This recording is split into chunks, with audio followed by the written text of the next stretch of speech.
Alright guys, you know what it is. It's week 3 of the Novice program on starting strength. Now, I've got a lot to discuss in this video, so I'm going to try and keep it as concise as possible and give you guys only the highlight reel, if you will, and take home messages for anyone who's thinking about running this program or just interested in how my progress is going with this Novice program on starting strength. So my squat has increased another 15 kilos this week, which is really, really good. And this rate of progress, I expect in week 5, my squat will overtake my bench press. It's already overtaken my press, but I expect it to overtake the bench in week 5, which is really good, and will sort out that issue that I had, because no one wants to be the guy who can bench press more than they can squat. It's just not a good look, really, is it? And yeah, that's enough said on that topic. So the power clean as well is a new lift that I introduced, and my form is by no means perfect, but I'm going to be working on it. And you can see in the footage, I think for a first attempt at a power clean, it isn't that bad. I don't think there's anything too dangerous about my technique. Good back positioning, deadlifting it up nice and clean. I just need to be more efficient at getting my elbows up in the clean, but I'll address that later in the video. Yeah, bench press going well, press going well, apart from got to tidy up a few technique issues. So I'm not going to put any weights in the tables for a week or two. But yeah, I'm going to be working on some technique issues with the press. Mainly, I'm shifting too much weight onto my right hand side, but I'll talk about that in the footage later. Deadlift going well, 5 kilo increase, absolutely no problem. And I expect in week 4, 110 kilo deadlift for 5 reps shouldn't be an issue at all. And it's going to be interesting as well, because a lot of people have commented saying that once a week deadlift frequency isn't going to be enough to take me from a 2 plate deadlift to a 3 plate deadlift. But yeah, it's just going to be interesting to see, isn't it? Because the only way to know for sure is to try it out. But I currently believe, and I think it's a good mindset, it's a healthy mindset to have in a program, is that it's going to work and that my deadlift is going to get to 3 plates just doing once a week frequency. Apart from that, the chin up, I'm working on a full range chin up. So instead of adding weight, I'm working on getting that extra range of motion. Now, when I talk about a full range chin up, I'm referring to bar below the nipple line. Now, if you're intrigued to know more about the full range chin up, I'd highly recommend checking out my video called Pull Up Master Tip. And then if you check out the description of that video, you'll be able to see exactly what I'm on about. And I'll link it in the description of this video too. But yeah, I think that is all I've got to discuss as far as this table goes. Now let's get into some of the workout footage. Alright, so this is the presser, and this is 45 kilos. So as you can see, there's a few technique issues. If you look at my right elbow, it's flared, whereas my left elbow is tucked dead into my side, which is where it should be, okay?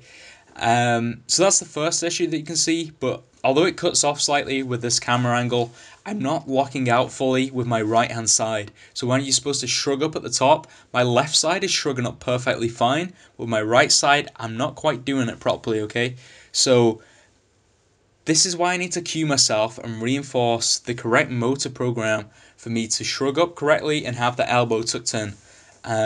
Because I can't keep pursuing these heavy weights. And when I say heavy, I mean heavy relative to me. Before any of you like, oh, 45 kilos isn't heavy on the press. Yeah, well, it's heavy to me, okay? And that's all that matters.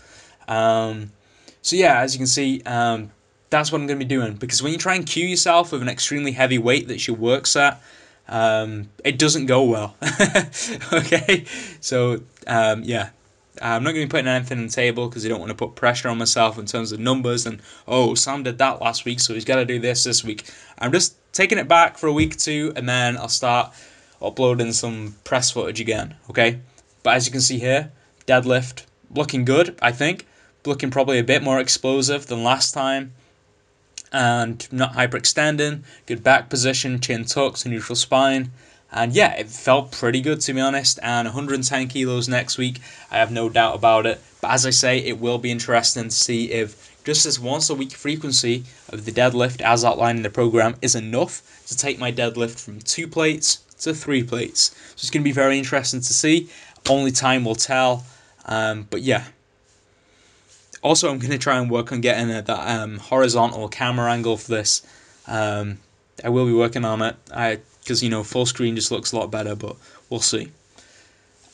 This is I think from day 1, week 3, day 1, I believe this was some squat footage, or maybe it's whatever it is. Okay, it's some squat footage. Again, getting in that low bar position, working on it. When I get that low bar position just right, it feels really comfortable, I've got to say. Well, it feels uncomfortable, but it feels secure. It feels very safe. I don't know.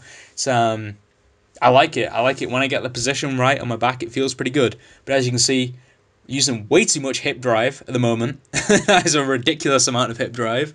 I am aware of that, and I am working to correct that. And in fact, later on in the week, you'll see some more squat footage later in the video, and I've sorted out the hip drive a little bit there. But I'm going to continue to work on it. And as the weights get heavier anyway, I'm going to realise, because if I'm not keeping that weight over the midfoot, I'm just going to collapse. And that is going to be a lesson. A good indicator for me to be like, yeah, Sam, that hip drive is messing you up. So, yeah, we'll see. It's not perfect, but I'm working on it, guys. I'm working on it. Bench press here. Again, form's looking better, but still it's dipping lower on that, left side on screen, but my right side. But yeah, I am working on that. Again, it's to do with my scapular positioning. So, yeah. Just look out for the next video in week 4, and you should notice an improvement, because I'm really gonna focus on it next week. But yeah, I feel like it is getting better. I'm getting more comfortable with the bench. I'm getting more comfortable with the motor program. But I just need to make sure to rectify that error that I'm doing there, and get that scapular positioning tight and staying tight whilst I bench press. But anyway, this is my first time doing the power clean. And I think, obviously, I am jumping into a wide stance, which makes it awkward to put the bar down, so I probably should stop that. But my natural inclination was to jump into a wide stance. But, I'm gonna work on that. Watch some more videos on it, read a bit more of the book on it, just go over how to perform the lift correctly. But for a kind of first attempt, this is what I can do. 50 kilos, so not bad there. I was happy with that. But yeah, a lot of technique work to do. Some people are like, oh, you're never going to be able to learn it if you don't have an Olympic coach. An Olympic coach would probably help a lot. But I think I can still learn a pretty safe, although not incredibly efficient, but still fairly efficient. I think I can learn this power clean decently well. Only time will tell. But yeah. Oh, and here's some more squat footage as well. So it's a different camera angle, so it'll be difficult to see the extent of the hip drive.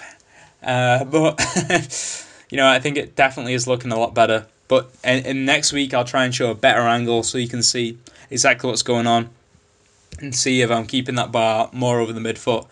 But yeah, I think this kind of angle of filming and the previous angle there, where you get the full screen, is just much better than doing the portrait where you've kind of got a minimal screen angle.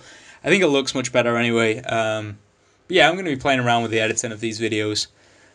Now, here is what I was on about with the full range chin-up. Now, this is something I want you guys to try right now.